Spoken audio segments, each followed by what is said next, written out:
कारवां चलता गया, मुसाफिर जुड़ते गए। नमस्कार, आज मैं आपके लिए लेके आया हूँ अपना lecture number 5 some basic concept of chemistry का। जितने बच्चों की उम्मीद थी कि बच्चे देखेंगे, उतने बच्चे देख रहे हैं और बाकी बोनस है। पिछले 10 दिन के अंदर या फिर 7 दिन के अंदर मैं आपको बताना चाहूंगा कि मेरे चैनल पे लगभग 10,000 व्यू से ज्यादा आए हैं। सब्सक्राइबर मेरे पास 1 या 2 होते थे, इस समय लगभग 130-140 के लगभग हैं। ये सब आपका ही प्यार है, आपने ही करके दिखाया है। मैं बस यहाँ पे लगा हुआ हूँ। देख के खराब ये लगता है कि जो असल वीडियो है उसमें व्यूज हैं 200-250 और जो उसके शॉर्ट्स कट के आते हैं उसके व्यूज जाते हैं 700-800 और जल्दी जल्दी कोई ना कोई शॉर्ट 1000-2000 के पार भी चला जाएगा। तो उससे पता चलता है कि बच्चे पढ़ कितना रहे हैं और रील कितनी स्क्रॉल कर रहे हैं। रील स्क्रॉल कर लेते हैं क्योंकि मेरी रिकमेंडेशन आती है तो रील आ जाती होगी, रील देख लेते हैं, लेकिन वो वीडियो कैसे देखें जो वो 50 मिनट की, 40 मिनट की, 1 घंटे की आने वाली है। तो ठीक है, जो मैं जानता हूँ पढ़ने वाले तो ज्यादा होते नहीं है। अगर ऐसा होता तो फिर इतना लाखों लोग फॉर्म ही ना भर रहे होते। ठीक है। और अच्छा, आपको पता है इस बार जो नीट का एग्जाम हुआ था लगभग 23 से 24 लाख बच्चों ने फॉर्म भरे थे, जिसमें से बताया गया था कि भाई -180 तक गया है, -180 तक लोवेस्ट गया है और जीरो के नीचे 12 लाख लोग लगभग।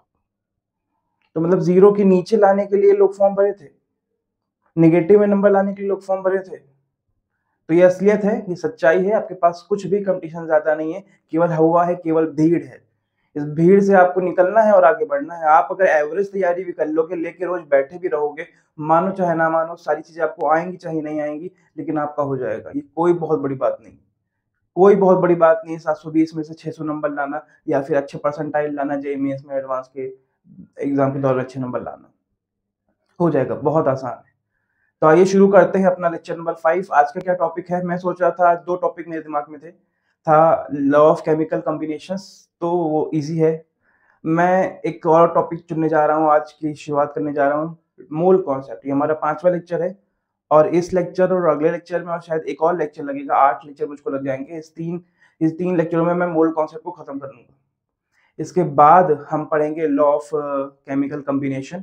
फिर आखिरी 1-2 लेक्चर में मैं आपको स्टोइचियोमेट्रिक कैलकुलेशन, लिमिटिंग रिएजेंट पढ़ा दूंगा। और जैसे ही हमारा कंसंट्रेशन टर्म वाला हम पार्ट शुरू करेंगे तो हम पहुंच जाएंगे अपने सॉल्यूशन वाले चैप्टर में। आपको सच बात बताऊं तो molarity, normality, mole fraction, ppm, PPB, ये सब जो है ये आपके सॉल्यूशन नाम के चैप्टर में भी है और इस चैप्टर में भी था।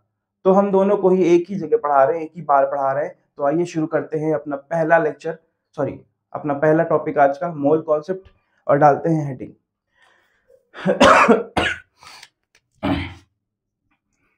तो हमारा आज का जो चैप्टर है वो तो है ही सम बेसिक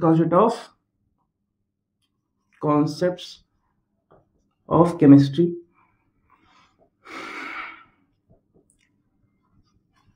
बहुत ही इंटरेस्टिंग टॉपिक है, बहुत ही ज्यादा इंटरेस्टिंग टॉपिक है। बहुत लोग इसको इंटरनेट पे पढ़ा चुके हैं, बहुत लोग का मोल कॉन्सेप्ट पढ़ाया हुआ यहाँ पे है यूट्यूब पे। तो हम क्या करने जा रहे हैं इसमें, तो निस पढ़ लो। नहीं, आप देखिए, हम आपको रिलेशन देंगे, हम आपको यहाँ पे रिलेट करेंगे उन साइंटिस्ट के साथ जिन्होंने इस थ्योरी को दिया, जिन्होंने कहानियां सुनाई। मोल कॉन्सेप्ट, पहली बात तो हम मोल के बारे में जानते हैं कुछ। यस, हम लोग जानते हैं it is a fundamental unit. It is a fundamental unit. इस फंडामेंटल यूनिट, कौन सी फंडामेंटल यूनिट? ये अमाउंट ऑफ सब्सटेंस बताती थी। क्या बताती थी? अमाउंट ऑफ सब्सटेंस बताती थी। अमाउंट ऑफ सब्सटेंस बताती थी।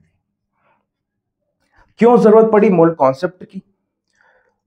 क्यों जरूरत पड़ी मोल नंबर की, सॉरी एवोगैड्रो नंबर की? और कौन साइंटिस्ट इसके पीछे हैं जिन्होंने इसको दिया था? ये बहुत ही सिंपल बात है कि बहुत साल पहले हमारे पास चीजें नापने को कोई मेजरमेंट क्राइटेरिया नहीं होते थे।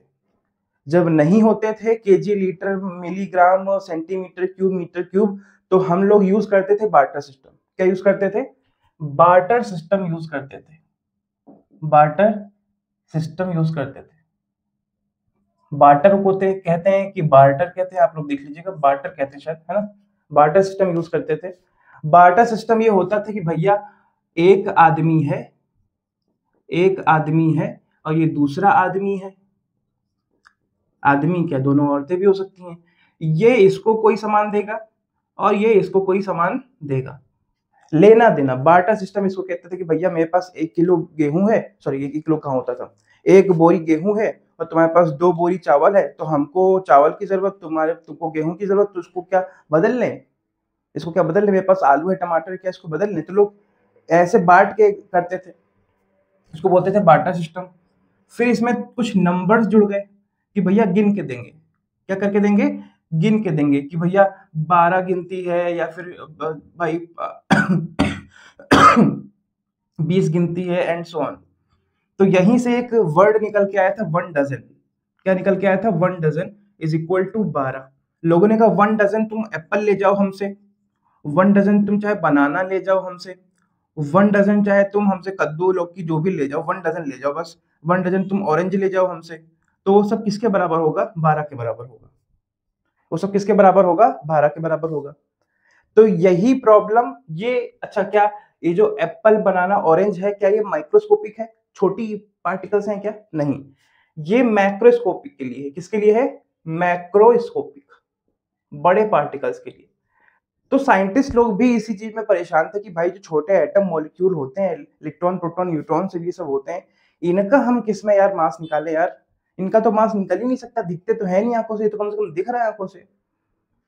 तो वहां पे इस यूनिट को डिफाइन किया गया था मोल को, कि भैया जब आप किसी भी चीज को नॉर्मली कैलकुलेट नहीं कर पा रहे हैं, तो हमने उसका मोल सिस्टम के दौरान यूज किया, और मोल सिस्टम ने बताया कि भैया उन चीजों को आप कैसे नोट डाउन करोगे। तो इसी तर्ज पे 1 मोल की जो वैल्यू दी गई, कहां से आई सब बताऊंगा अभी।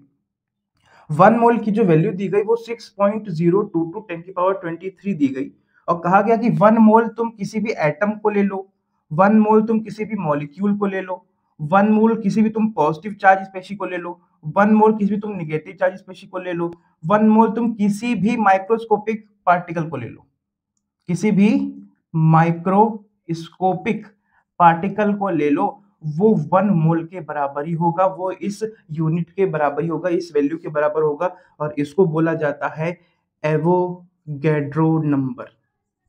Avogadro number. तो अगर सर ये सब तो हम और भी जगह सीख लेंगे, आप क्या सिखाने वाले हो हमें। सच बात बताऊं तो एवोगैड्रो नंबर एवोगैड्रो का दिया है ही नहीं, और पहली बात ये नंबर आया कहां से।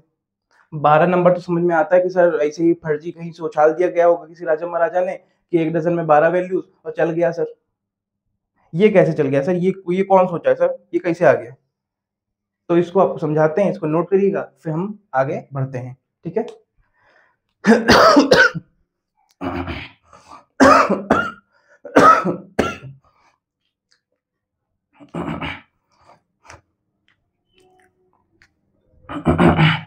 हाँ, तो बच्चों ने कहा कि सर ज्यादा टाइम ना दिया करिए बीच में वीडियोस में, हम पॉज करके देख लेते हैं। बेटा मैं खुद को टाइम देता हूँ, गला थोड़ा खराब है ना, इस वजह से, है ना। तो भैया ये वैल्यू आई कहां से, ये वैल्यू असल में एक साइंटिस्ट ने दी थी जिसका नाम था पेरिन, जिसका नाम था पेरिन। ये फ्रेंच साइंटिस्ट था। ये कौन सा साइंटिस्ट था, फ्रेंच साइंटिस्ट था। इसने ये वैल्यू दी थी। आप इंटरनेट पे किसी भी यूट्यूब वीडियो में देख लोगे जाके, वो इसके बारे में बताते ही नहीं है। पता नहीं क्यों, बताना चाहिए, बच्चे से अच्छे से रिलेट कर पाएंगे। तो ये वैल्यू जो दी थी पेरिन नाम के साइंटिस्ट दी थी, जो फ्रेंच साइंटिस्ट था। ये बहुत ही ज्यादा अच्छा फॉलोवर था किसका, he was very good admirer या फिर follower of Avogadro.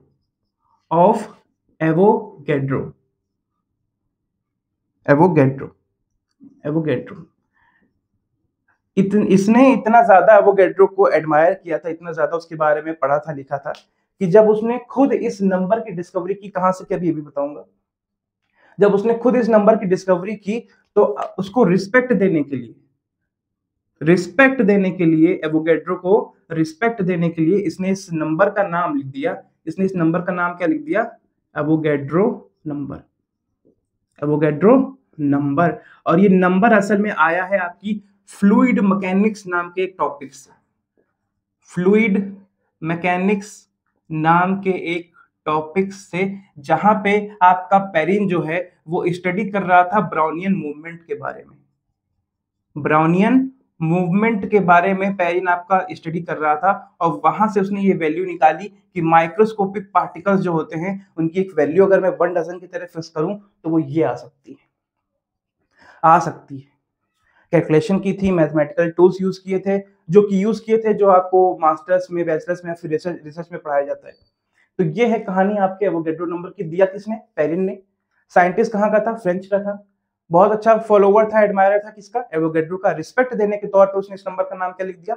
Avogadro number. क्यों रिस्पेक्ट दी? एवोगैड्रो ने ऐसा क्या किया? एवोगैड्रो ने कुछ लॉज दिए थे, जिसमें एक लॉ बड़ा फेमस हो गया, एवोगैड्रो लॉ। एवोगैड्रो लॉ जो कि गैसेस के लिए था, और असल में इस लॉ ने काफी मदद की पेरिन की थ्योरी में काफी ज्यादा मदद की इस लॉ ने। इस वजह से पेरिन इतना ज्यादा खुश हो गया था एवोगैड्रो से कि भाई उसके लॉ ने तो मेरी थ्योरी बना दी, तो क्यों ना उसके नाम से आज मैं ये नंबर दे दूं, और मैं ये नंबर दे दूंगा 6.022 10⁻23। इसको कहेंगे एवोगैड्रो नंबर। अच्छा, कई जगह बुक्स में ये लिखा रहता है कि ये वैल्यू दी कब गई? ये वैल्यू दी गई है आपकी 1909 में। 1909 में ये वैल्यू आपकी दी गई है, बट ये वैल्यू 1909 में मानी नहीं गई। दे दी पेरिन ने, बहुत सारी चीजें चली, बहुत सारे साइंटिस्ट ने इस वैल्यू को नकार दिया कि नहीं, इस वैल्यू को हम ऐसे नहीं लिख सकते कि 1 mole atom molecule positive negative charge species जो भी होगा वो इस नंबर के बराबर होगा। नहीं, ऐसा नहीं कर सकते। असल में इसको माना गया कब? इसको मान्यता जो दी गई, इसको मान्यता दी गई आपको 1971 में। आयुपेक नाम की संस्था आपने सुनी होगी, आयुपेक। इस नाम की संस्था ने इस वैल्यू को मान्यता दी 1971 में, और 1971 के बाद ये मोल कॉन्सेप्ट आपकी कॉपी किताबों में आया है, और तब से हम इसको पढ़ रहे हैं। तो आइए शुरुआत करते हैं इस मोल कॉन्सेप्ट की। ये था आपका बेस इस मोल कॉन्सेप्ट का, इसको नोट करिएगा और आगे बढ़ते हैं, और कहानियां हमारी ऐसे ही चलती रहेंगी।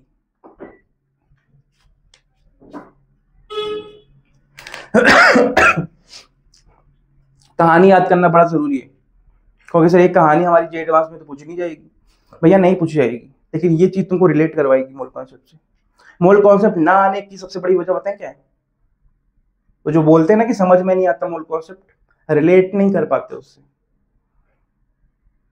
जिन वीडियोस में तुम अपने आप को रिलेट कर पाते हो, वो वीडियोस तुम्हारे यहाँ छप जाती हैं, यहाँ सीन, वो फिल्म का सीन यहाँ छप जाता है जो तुमको अच्छा लग रहा होता है। ये अच्छा नहीं लगता मोल कॉन्सेप्ट, भाई आप थोड़ी सी कहानी तो सुन लो यार, है ना? तो ये कहानी है अपनी बड़ी प्यारी सी। पेरिन था, उसने एवोगैड्रो नंबर दिया। एवोगैड्रो साइंटिस्ट का बड़ा अच्छा एडमायरर था। एवोगैड्रो ने ऐसा क्या कर दिया था उसके लिए? उसने कुछ लॉज दिए थे जो पेरिन की थ्योरी में बड़ा वर्क की। कौन सी थ्योरी में? Brownian movement.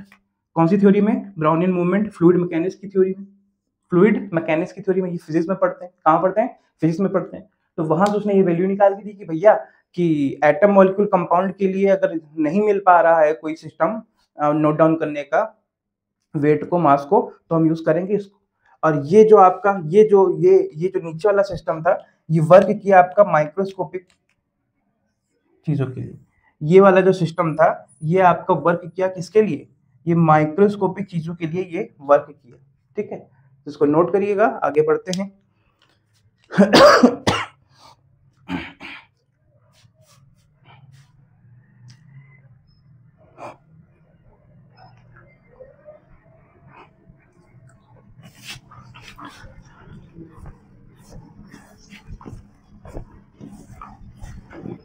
अगर आप साइंटिस्ट से रिलेट नहीं कर पाओगे बेटा, तो आप ये मत सोचो कि आप उनकी थ्योरीज, उनके फॉर्मूले याद रख पाओगे। यही सबसे बड़ी दिक्कत है, और मैं कभी भी ऐसा नहीं करूंगा। शायद अभी पढ़ाते हुए मैं किसी साइंटिस्ट का नाम अभी तक नहीं बोला था, पहली बार मैं कोई साइंटिस्ट का नाम आपके सामने ले आया हूँ, और जैसे ही मैं साइंटिस्ट का नाम लाया तो उसके पीछे उसकी कहानी लाया हूँ। तो पेरिन और एवोगैड्रो के बारे में बताया। एवोगैड्रो लॉ आपका फिर से आएगा एक बार, और वो आएगा लॉ ऑफ केमिकल कॉम्बिनेशन में। फिर आपको उसको और चीज समझाएंगे कि एवोगैड्रो लॉ ने क्या डीप में बताया था। ठीक है, आइए शुरू करते हैं और चीजें। तो मोल कॉन्सेप्ट क्या केवल सॉलिड चीजों के लिए डिफाइन किया गया? क्या केवल एटम, कंपाउंड, मॉलिक्यूल के लिए डिफाइन किया गया? क्या केवल गैसेस के लिए डिफाइन किया गया? क्या लिक्विड के लिए डिफाइन नहीं किया गया? क्या लिक्विड के लिए डिफाइन नहीं किया गया? क्या हाँ किया गया है। तो उसके लिए भी देखिए 1 मोल की वैल्यू कही जाती है 22.4 लीटर या फिर 22.7 लीटर्स एट एसटीपी। सर ये क्या नौटंकी है, एक ही मोल को दो दो वैल्यूज दी जाती हैं, यही तो है घपला। ये बहुत इंपॉर्टेंट चीज है जो मैं आपको बताने जा रहा हूं बेटा। पता है हमको जब जेई एडवांस में मेंस में क्वेश्चन आते हैं तो हमको इन दोनों में से किसी एक चीज को रख के पुट करके मोल निकालना होता है फॉर्मूलेस के अंदर। अब हमको देखना होता है कि कौन सी वैल्यू हमारे आंसर के पास आ रही है। जैसे आपके पास ऑप्शन होंगे अगर, तो आप पता कर लोगे कि भाई कौन सी वैल्यू लगाऊं तो मेरा आंसर के पास वाली वैल्यू आ रही है। अगर इन दोनों में से आप किसी को भी यूज करोगे तो बहुत ज्यादा डिफरेंस आंसर में आपके नहीं आने वाला है। ये अलग अलग वैल्यूज आती कहां से हैं सर? एक बेटा होता है ओल्ड एसटीपी, एक होता है न्यू एसटीपी। एक ओल्ड एसटीपी होता है और एक न्यू एसटीपी होता है। ओल्ड एसटीपी में जो आपका टेम्परेचर है वो तो 0 डिग्री ही रहता है और न्यू एसटीपी में जो टेम्परेचर है वो 0 डिग्री ही रहता है। बट ओल्ड एसटीपी में हम प्रेशर को लेते हैं 1 atm और न्यू एसटीपी में हम प्रेशर को लेते हैं 1 बार। और यहाँ पे जो हमारे 1 मोल की जो वैल्यू आती है वो आती है 22.4 लीटर्स, 22.4 लीटर्स। और जो यहाँ पे हमारी जो वैल्यू आती है वो आती है 1 mole is equal to 22.7 litres. तो ये है इन दोनों के बीच का डिफरेंस, ये है इन दोनों के बीच का डिफरेंस। इसको आप नोट करिएगा। क्या आपकी एनसीईआरटी में ये दोनों चीजें गिवन है? नहीं, इन दोनों में से एक कंडीशन गिवन है। एसटीपी उन्होंने एक ही बता रखा है, असल में दो होते हैं और मोल की भी वैल्यू दो होती हैं। तो आपके लिए होमवर्क है कि आप इसको एनसीईआरटी में जाके चेक करो कि क्या बोला है उन्होंने आपके चैप्टर नंबर 1 में इस 1 मोल के बारे में एट एसटीपी। एसटीपी का फुल फॉर्म एक बार देख लो, स्टैंडर्ड टेम्परेचर प्रेशर। क्या है? Standard temperature and pressure, standard temperature and pressure. इसको नोट करिएगा, आगे बढ़ते हैं। ये कुछ छोटे छोटे कंफ्यूजन है जो आपके दूर भी हो रहे हैं, जो आपने कभी शायद ध्यान नहीं दिए होंगे, है ना।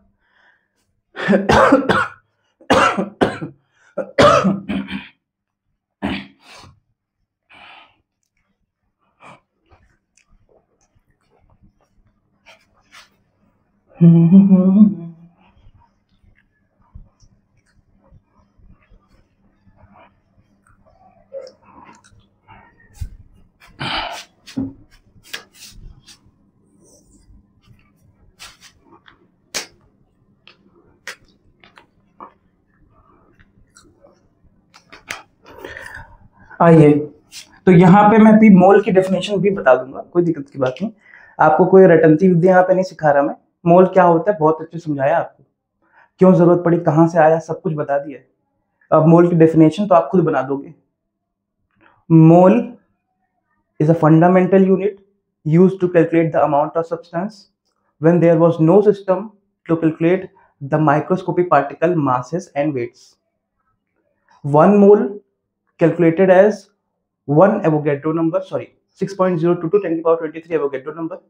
These Avogadro number contain 1 mole of atom, 1 mole of molecule, 1 mole of compound, 1 mole of any species which will be microscopic. Now this is a whole theory of mole. कहां से आया, कैसे आया, सब बताया। अब मोल के कुछ छोटे छोटे फॉर्मूले हैं, देखिए वो क्या होते हैं। मोल के बेटा 3 फॉर्मूले होते हैं, मोल के 3 फॉर्मूले होते हैं। मोल को हम कह सकते हैं गिवन मास, देखा जाए तो 3 से 4 फॉर्मूले बना सकते हो। गिवन मास अपॉन में एटॉमिक मास, कैसे यूज करते हैं भी बताएंगे आपको। मोल का फॉर्मूला होता है गिवन मास अपॉन में मॉलिक्यूलर मास। ये मॉलिक्यूलर मास और एटॉमिक मास क्या होता है? मॉलिक्यूल का मास मॉलिक्यूलर मास, एटम का मास एटॉमिक मास। 1 मोल बराबर होता है आपके गिवन वॉल्यूम लिक्विड्स के लिए या फिर एसटीपी पे आप अलग अलग चीजों पे, है ना।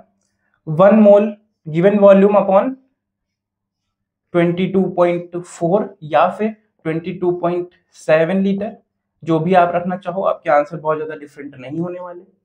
और जो एनसीईआरटी में है उसको भी बताना क्या है वो, मैसेज करना मेरे को, कमेंट करना, ठीक है। और सर एक और आखिरी फॉर्मूला, गिवन पार्टिकल्स अपॉन में एवोगैड्रो नंबर 6.022 10 की पावर 23। अच्छा इसका सिंबल भी होता है बेटा Na, सिंबल क्या होता है इसका, Na। तो मोल के 4 फॉर्मूले होते हैं, 1 2 3 और ये 4। तो मोल के ये 4 फॉर्मूले एक दूसरे के भी बराबर होते हैं, याद रखिएगा, क्योंकि यहीं से मोस्ट ऑफ द क्वेश्चन आपके सॉल्व हो जाएंगे, कि मोल के ये फॉर्मूलेस होते हैं और ये फॉर्मूले एक दूसरे के भी बराबर होते हैं, बहुत आसान सी चीजें होती हैं। जैसे कि भाई अगर मैं बोल दूंगा कि भैया मुझको 32 ग्राम ऑक्सीजन गैस में बताओ मोल कितने होंगे। बहुत ही छोटा क्वेश्चन करवा रहा हूँ, आपको आता भी होगा। 32 ग्राम ऑक्सीजन गैस में मोल्स कितने होंगे, 32 ग्राम ऑक्सीजन गैस में मोल कितने होंगे। तो ये O2 क्या है, एटम है। O2 क्या है, एटम है। इसको मॉलिक्यूल लें कि ना लें, होमोटॉमिक मॉलिक्यूल ले कि ना ले, होमोटॉमिक समझाया था ना, होमोटॉमिक हेटेरोटॉमिक, इसको होमोटॉमिक लूं कि ना लूं, यस सर ले लो। तो मोल की फॉर्मूला क्या हो जाएगा, गिवन मास कितना है सर, 32 ग्राम। 32 ग्राम हमारा मास, और मॉलिक्यूलर मास कितना होता है, एक ऑक्सीजन का मास कितना होता है बताओ। एक ऑक्सीजन का एटॉमिक नंबर होता है 8 और मास होता है 16, और 2 ऑक्सीजन का मास कितना हो जाएगा 32। तो मैं 32/32 कर दूंगा, तो ये तो सर आ जाएगा 1 मोल। क्या आ जाएगा 1 मोल। इसी में अगर मैं पूछता कि मेरे को बताओ कि 64 ग्राम ऑक्सीजन में कितना मोल होगा, तो ऐसे क्वेश्चन आते हैं बेटा। 60 मोल ग्राम ऑक्सीजन में कितना होगा, तो आपको सामने से दिख रहा है कि मोल इज इक्वल टू कर देंगे 64/32, जो किया जाएगा 2। तो ये छोटे छोटे क्वेश्चन ये मैंने यहाँ पे आज शुरू किए हैं। ये छोटा सा मोल का एक कॉन्सेप्ट, उसके कुछ फॉर्मूले, इसको नोट करिएगा। आगे बढ़ते हैं और अपने लेवल को आगे बढ़ाते हैं, कुछ कठिन लेवल लाते हैं, है ना।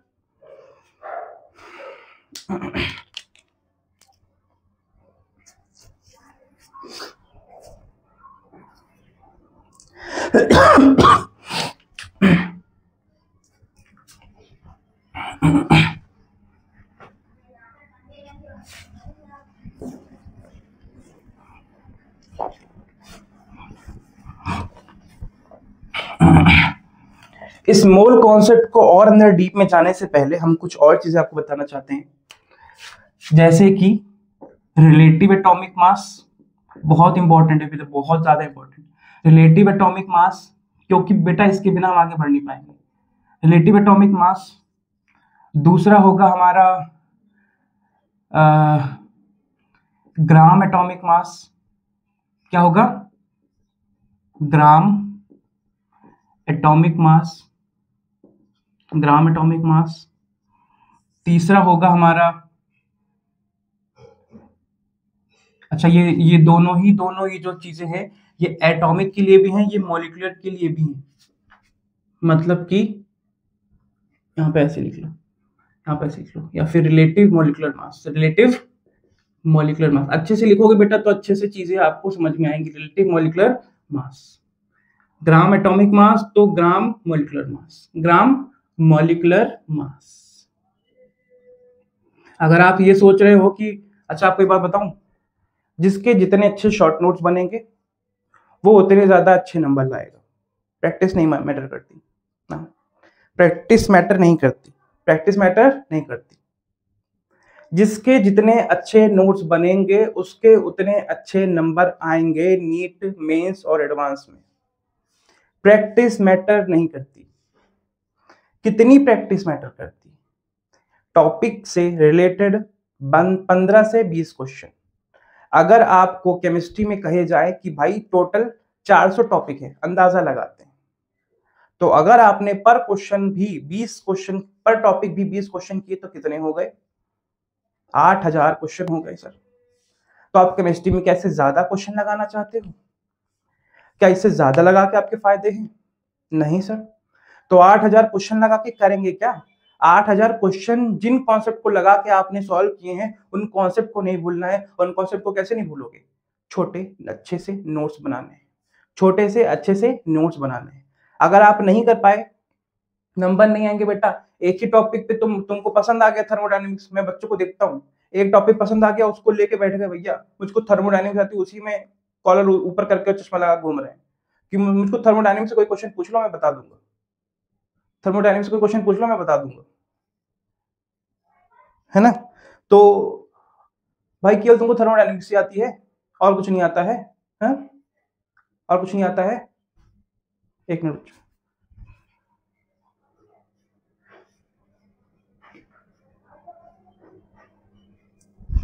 हाँ केवल थर्मोडायनेमिक्स आती तुमको, तो एक टॉपिक से हटके भी भैया सारी चीजों को लेके चलना है ना। केवल थर्मोडायनेमिक्स पढ़ के तो आईआईटी एडवांस ही निकल जाएगा तुम्हारा, तो सारी चीजों को रखना है और शॉर्ट में चीजों को रखना है, ज्यादा बड़ी चीजों को नहीं करना। अगर हो रही है तो उनको छोड़ दो, हो रही है तो उनको छोड़ दो, ठीक है। तीसरा सर हम लोग पढ़ेंगे यहाँ पे एवरेज एटॉमिक मास। क्या पढ़ेंगे? Average atomic mass, average atomic mass, ठीक है। एवरेज मॉलिक्यूलर मास पढ़ेंगे? नहीं सर एवरेज मॉलिक्यूलर मास तो नहीं पढ़ेंगे, क्योंकि क्या रीजन होगा आपको बताएंगे, एवरेज एटॉमिक मास ही पढ़ेंगे। फिर हम पढ़ेंगे बेटा चौथा आपका होगा फॉर्मूला मास। क्या होगा? फॉर्मूला मास, फॉर्मूला मास पढ़ेंगे। तो इतनी चीजें हम लोग को पढ़नी है आपके मोल कॉन्सेप्ट में और डीप जाने के लिए। आज मोल कॉन्सेप्ट में आपको मैंने ऊपर से ओवरव्यू दे दिया है। मोल कॉन्सेप्ट के क्वेश्चन डीप में जाना अभी अभी बाकी है, इसको नोट करिएगा। और पहली हेडिंग डालिएगा रिलेटिव एटॉमिक मास, पहली हेडिंग डालिएगा रिलेटिव एटॉमिक मास। पहली हेडिंग होगी आपकी relative atomic mass, relative atomic mass डालिएगा। आगे बढ़ते हैं।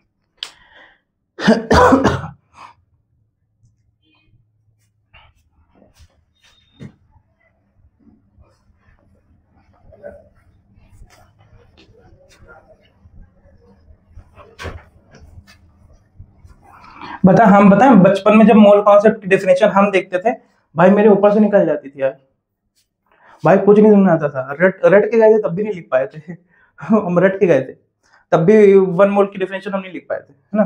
तो फिर हमने रटना छोड़ दिया भैया, और फिर जिस टीचर ने हमको पढ़ाया उसने भी हमको फिर यही समझाया कि भाई आओ समझाते हैं तुमको ऐसे तो आएगा नहीं। तो यार क्वेश्चन करने, यार दिमाग तेज करने की, यहाँ रटनती विद्या डेफिनेशन रटनी है। अच्छा डेफिनेशन हमारे टीचर ऐसे कहते थे कि जो एनसीईआरटी में लिखा है वही होना चाहिए। क्यों भैया? क्यों भैया? अगर उसमें लिखा according to this, up to this, ये क्या है भाई? तुमको साइंस सिखाने लायक हिस्ट्री कि वहां भैया वो डेट गलत नहीं करनी है और हुमायूं का नाम गलत स्पेलिंग में नहीं लिख देना। रिलेटिव एटॉमिक मास, आइए पहले आपको समझाते हैं कि रिलेटिव मास क्या होता है। ये रिलेटिव मास क्या होता है रे? सर ये रिलेटिव मास तो फिजिक्स में पढ़े थे क्या? ये रिलेटिव मास कभी फिजिक्स में पढ़े थे? आइंस्टीन की थ्योरी पढ़े अभी तक? रिलेटिव मास वाली E = mc², नहीं पढ़े? अरे यार, अरे यार तुम लोग भी बहुत बच्चे हो यार। ओए ओए उठ के बैठ के पढ़ो, हाँ केवल लेटे लेटे पढ़ो यार। मुझको पता है ना, तुम लोग कईयों को जानता हूं मैं, कईयों के माँ बाप से मुझको लगातार में बात हो रही है ना, कईयों के माँ बाप से लगातार बात हो रही है। रिलेटिव मास देखो बेटा, एक बच्चा है, बच्चा इधर बनाए, बच्चा हाँ इधर ही बना देते हैं, छुप जाएगा थोड़ा सा। एक बच्चा है जो बहुत मोटा है, जो बहुत मोटा है, एक बच्चा है जो कि उससे कम मोटा है, और एक बच्चा है जो कि बिल्कुल ही मोटा नहीं है, बिल्कुल डंडी है, बिल्कुल डंडी है, बिल्कुल डंडी है।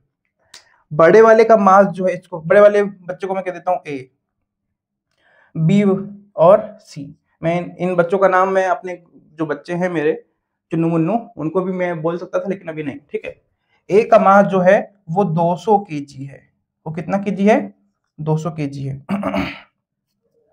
B बच्चे का जो मास है वो आपका 100 kg है, और जो सी बच्चे का मास है वो आपका 50 केजी है। ये वो बच्चा है जो क्लास में लड़ाई होने के दौरान उठा उठा के पटका जाता है, उठा उठा के पटका जाता है। बोलता बहुत है ना, बोलता बहुत है, क्योंकि जिनकी बॉडी नहीं होती वो बोलते बहुत है, जिनकी बॉडी होती है बोलते कम है, बोल नहीं पाते ज्यादा, बोल नहीं पाते। ओ आए, बस इतना ही बोलेंगे काम हो जाएगा, है ना। ये बहुत बोलता है, उठा उठा के जो सबसे ज्यादा यही पटका जाता है, और चोट इसको लगती नहीं है, और ये अगर कहीं गिर गया तो उसकी हड्डी टूट जाएगी। ठीक है, अगर मैं कहूं कि भैया बी बच्चा विद रिस्पेक्ट टू ए बच्चा विद रिस्पेक्ट टू बी बच्चा, विद रिस्पेक्ट टू बी बच्चा कितना भारी है, कितना गुना भारी है, तो इसको कहेंगे relative mass with A to B, with A to B. A बच्चा बी बच्चे से कितना गुना भारी है, इसको बोलेंगे relative mass of A with respect to B. A with respect to B relative mass, relative mass मतलब मैं ए का मास निकाल रहा हूं विद रिस्पेक्ट टू बी। कैसे निकालेंगे सर? 200 बाई 100 क्या निकल आएगा? 2। क्या निकल आएगा? 2। अरे सामने से दिख रहा था ये 100 किलो था, ये 200 किलो था, तो मोटा वाला बच्चा बीच मिडल वाले बच्चे से 100 किलो भारी, मतलब गुना कितना? 1 गुना, सॉरी 2 गुना भारी, 2 गुना भारी। अगर ये 100 है तो वो क्या है? 200 है। वो क्या है? 200 है। क्या इसमें यूनिट आएगी? सर ऊपर भी केजी था और नीचे भी केजी था, केजी केजी कट गया, तो आपका जो रिलेटिव मास होता है, जो आपका रिलेटिव मास होता है, वो आप याद रखिएगा यूनिट लेस होता है। क्या होता है? यूनिट लेस होता है। और बहुत इंपॉर्टेंट चीज है जो आपने आप सामने देख ली, बहुत इंपॉर्टेंट चीज है। कैसे इन चीजों के बीच में डिफरेंस करते हैं यार, कैसे इन चीजों के बीच में डिफरेंस करते हैं। अच्छा यहाँ पे एक चीज छूट गई है, एक नोट कर लीजिएगा, मास इन एएमयू, मास इन एएमयू, ये भी बताएंगे आपको ये क्या होता है, इसको भी नोट करिएगा। मास इन एएमयू आपको छोड़ दिया मैंने यहाँ पे, मास इन एएमयू, मास इन एएमयू। तो ये है रिलेटिव मास। ऐसे अगर मैं कहूं, ऐसे में अगर कहूं कि भैया मुझको मुझको मुझको सी बच्चा विद रिस्पेक्ट टू बी बच्चे के कितने गुना भारी है ये चाहिए, मतलब मैं सी बच्चे का मास ढूंढना चाह रहा हूं विद रिस्पेक्ट टू बी बच्चा, विद रिस्पेक्ट टू बी बच्चा। तो सी बच्चे का मास कितना है? 50, और बी बच्चे का मास कितना है? 100। तो अगर मैं काट के लिख दूंगा तो 1/2, या फिर इसको 0.5 लिख सकता हूं, या फिर मैं ये बोल सकता हूं कि सर जो आपका सी बच्चा है वो आपके बी बच्चे के आधा गुना है, आधा है सर। अगर ये 100 है तो ये कितना है बेचारा? ये 50 केजी का है। ये कितना है? 50 केजी का है। लपेट लपेट के मारा जाता है इसको। होते हैं लड़के ऐसे, मानते नहीं है। हमारे क्लास में भी हुआ करते थे, बहुत मजा आती थी। क्या दिन थे यार, क्या दिन थे। लंच हुआ नहीं कि फील्डिंग सेट हो गई, भैया आज कहाँ किधर किस कौन सेक्शन में जाना है, आज कौन सा सेक्शन में बवाल है, सेक्शन नंबर बी आए भैया। और हम थे सी वाले, हमारे यहाँ 4 सेक्शन लगते थे, ए बी सी डी। सी वाले और डी वाले, ए वाले पता नहीं सीधे क्यों होते हमेशा, हर स्कूल में ए वाले सीधे होते। ए वाले सीधे होते। और हम लोग जब जाते थे भैया ए और बी में हम लोग बहुत मजा, क्या करें, ठीक है छोड़ो। सी विद रिस्पेक्ट टू बी, फिर से यहाँ पे कोई यूनिट है नहीं, ये यूनिट लेस है, यूनिट लेस है। तो ये आपने सीख लिया। तो भैया रिलेटिव एटॉमिक मास क्या होता है? अच्छा आप यहाँ पे एक बात ध्यान दे रहे होगी, मैंने किसी एक चीज को स्टैंडर्ड माना है, मैंने किसी एक चीज को स्टैंडर्ड माना है, मैंने यहाँ पे बी बच्चे को, बी बच्चा जो है हमारा, इसको मैंने स्टैंडर्ड मान लिया है, और इसको स्टैंडर्ड मान के ही मैं क्लास के बाकी बच्चों का वेट निकाल रहा हूं, वो भी कौन सा? रिलेटिव मास, वो भी कौन सा? रिलेटिव मास निकाल रहा हूं। और कोई भी बच्चा आ जाएगा तो मैं मेरा स्टैंडर्ड वैल्यू क्या होगी? मेरी स्टैंडर्ड वैल्यू बी बच्चा ही होगा, मेरी स्टैंडर्ड वैल्यू बी बच्चा ही होगा। एक मान लो लड़की आ गई 20 किलो की, होती है बिल्कुल, एक लड़की आ गई 20 किलो की, तो उसके हिसाब से मैं करूंगा तो क्या हो जाएगा? 20/100। क्या हो जाएगा? 20/100। तो वहां पे भी हम लोग रेशियो निकाल देंगे और बता देंगे कि ये इसका इतना गुना भारी, इतना गुना हल्का है। ठीक है, तो भैया आपको रिलेटिव मास निकालने के लिए हमेशा कोई ना कोई स्टैंडर्ड चाहिए। असल में देखा जाए तो आप जब मार्केट में जाते हो और कद्दू लौकी भिंडी सब कुछ लेने जाते हो, तो तराजू के एक तरह जो वो बाट रखता है, बाट लोहे का बाट, जो लोहे का बाट रखता है 1 किलो का 2 किलो का, आप वहां पे आलू का रिलेटिव मास ही नाप के ला रहे होते हो। हाँ, आप 1 किलो आलू के बराबर तराजू में तौलवाते हो कि नहीं तौलवाते हो कि 1 किलो आलू दे दो, 1 किलो टमाटर दे दो, आधा किलो ये दे दो। भाई तुम रिलेटिव मास ला रहे हो यार, तुम उसके रिलेशन में अपना आलू तौलवा के ला रहे हो। असल में आलू का मास नहीं, तुम उस बाट के मास के हिसाब से काम कर रहे हो। उस बाट का मास अगर कहने को 1 केजी और अंदर से खोखला हो तो तुम्हारी आलू उतनी आएगी? नहीं। तो असल में जो तुम्हारी आलू डिपेंड कर रही है वो किस पे डिपेंड कर रही है कि तुम्हारा स्टैंडर्ड क्या है, तुम्हारा स्टैंडर्ड वैल्यू क्या है, तुम्हारा स्टैंडर्ड तुम्हारा सॉरी स्टैंडर्ड वैल्यू क्या ली हुई है तुमने, तुम्हारे स्टैंडर्ड पर डिपेंड नहीं करता, स्टैंडर्ड वैल्यू क्या ली हुई है तुमने। ठीक है, तो इतना आपको समझ में आएगा भैया रिलेटिव मास निकालने के लिए आपको कुछ ना कुछ स्टैंडर्ड चाहिए, कुछ ना कुछ स्टैंडर्ड चाहिए। अगर मैं आपसे बोलूं तो आइए मिटाते हैं इधर वाला